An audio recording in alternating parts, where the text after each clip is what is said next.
Se você acha que a elite paga apenas por sexo, você está lendo o jogo completamente errado.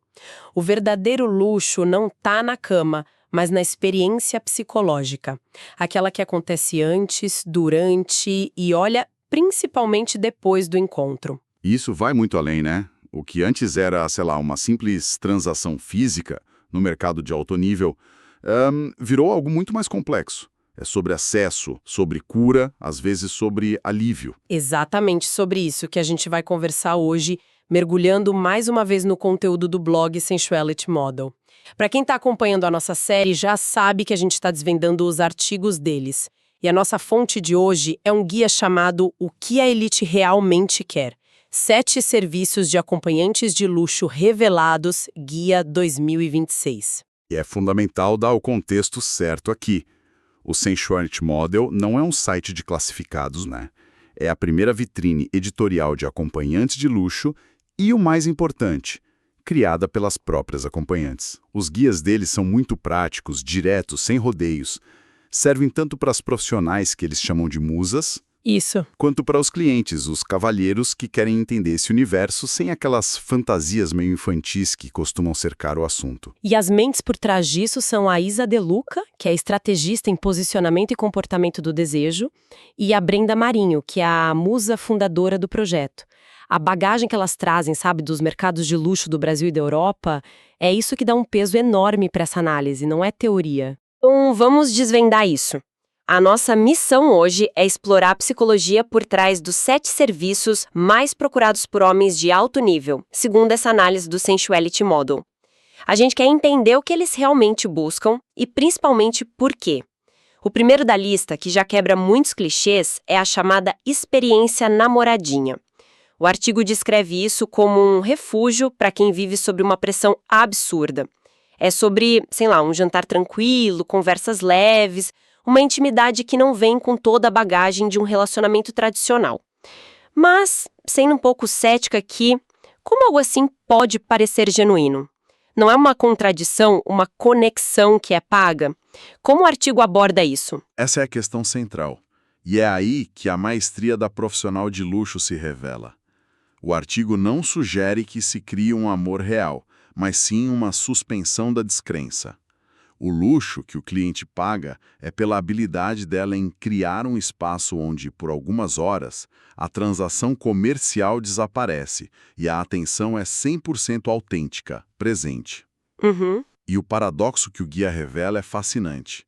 O homem no topo da pirâmide é, muitas vezes, o mais solitário. Ele busca um antídoto para a invisibilidade que o próprio sucesso cria. A acompanhante se torna a única pessoa na sala que não quer algo dele, mas que está ali para ele. Entendi. Então o foco não é fingir ser uma namorada, Não, mas sim oferecer um momento de atenção genuína e exclusiva. Algo que talvez ele não encontre em nenhum outro lugar, nem com amigos, nem com a família, que sempre tem demandas. exatamente. O artigo usa uma frase muito forte. Ele quer ser visto, não só usado. O toque é mais lento, o olho no olho é mais demorado. É sobre presença. E essa presença, essa base de afeto e confiança, é o que abre a porta para todo o resto. E essa ideia de confiança é a ponte perfeita para o próximo ponto, que parece ser um universo completamente diferente, quase o oposto, o que o artigo chama de dominação suave. É uma completa inversão de papéis. E aqui a gente entende a profundidade da psicologia do desejo. Homens que passam o dia inteiro no comando, tomando decisões de milhões, liderando equipes. Carregando uma responsabilidade enorme. Exato. Eles buscam na intimidade a chance de entregar o controle. É um descanso mental profundo. O que me chama atenção é o cuidado do artigo em usar os termos suave e elegante. Imagino que seja para distanciar de clichês mais agressivos, né? O que isso significa na prática? Como se evita que isso vire algo, sei lá, caricato ou desconfortável? Ótima pergunta. O guia deixa claro que isso não tem nada a ver com violência ou com aquele teatro exagerado do BDSM comercial. A dominação suave é uma dança psicológica. A profissional precisa ter uma segurança interna inabalável. Ela conduz o ritmo, dá ordens sutis, assume a liderança sem medo, mas com classe. Entendi. Ela cria um ambiente de rendição segura, onde o cliente se sente protegido na sua vulnerabilidade, não exposto. Para muitos, é a experiência mais libertadora da vida, porque é um espaço de entrega que eles simplesmente não têm permissão para acessar em nenhum outro lugar. É quase terapêutico, então? Uma permissão para não ser o chefe por algumas horas. E essa necessidade de uma profissional altamente qualificada, que sabe ler o ambiente, me leva ao terceiro serviço: companhia para viagens e eventos exclusivos. A cena descrita no artigo é clássica: hotel 5 estrelas, sala VIP, mas aquela sensação de vazio. Pois é, e aqui a necessidade se desdobra. Por um lado, é o desejo de compartilhar uma experiência, de ter com quem comentar sobre o jantar ou rir de algo no final do dia. Mas tem um viés muito estratégico que o artigo analisa. A acompanhante de luxo, nesse contexto, entra como parte da estratégia de imagem do cliente. Quer dizer, ela precisa ser mais do que uma companhia agradável, ela precisa performar socialmente. Exatamente. Ela precisa ter repertório cultural, discrição, saber se portar num jantar de negócios ou num coquetel corporativo. Precisa entender o código de vestimenta, brindar com a naturalidade e, como o texto diz, ter a inteligência social de desaparecer quando for necessário. Ela se torna um ativo social. Totalmente. Faz todo sentido. A intimidade, nesse caso, vira o grande bônus que transforma o que seria uma viagem de negócios fria, solitária, em um refúgio. Ele cumpre as obrigações e, entre um compromisso e outro, encontra acolhimento e leveza. É um prazer administrado, sem risco para a reputação. Um prazer administrado. Gostei dessa definição. É isso. E essa administração, essa confiança, abre portas para territórios ainda mais íntimos. O que nos leva ao quarto ponto do guia: a exploração de tabus com confiança máxima. Esse é um ponto delicado. O artigo cita o sexo anal, mas não pela técnica, e sim pelo que ele simboliza nesse universo. Fiquei curiosa sobre essa interpretação. O que é fascinante aqui é que o guia eleva a discussão. Para muitos homens nesse patamar, a prática é vista como um símbolo de confiança e entrega mútua absolutas. A mulher que aceita explorar essa fantasia com calma, com cuidado e principalmente com prazer, está comunicando sem precisar de palavras que se sente completamente segura e à vontade naquele espaço. É o ápice da confiança. Exato. É o ápice da confiança construída. E o artigo enfatiza que, no mercado de luxo, isso nunca é tratado de forma bruta ou improvisada. Certo. Jamais, de forma alguma.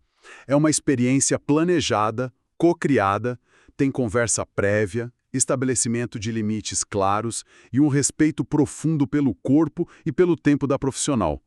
É essa preparação que transforma o que seria apenas um ato físico em uma memória psicológica extremamente poderosa. Entendi. É a prova final de que aquele espaço é seguro para qualquer tipo de vulnerabilidade. Saindo um pouco do ato em si e indo para o ritual, o artigo fala de algo que começa muito antes, no olhar.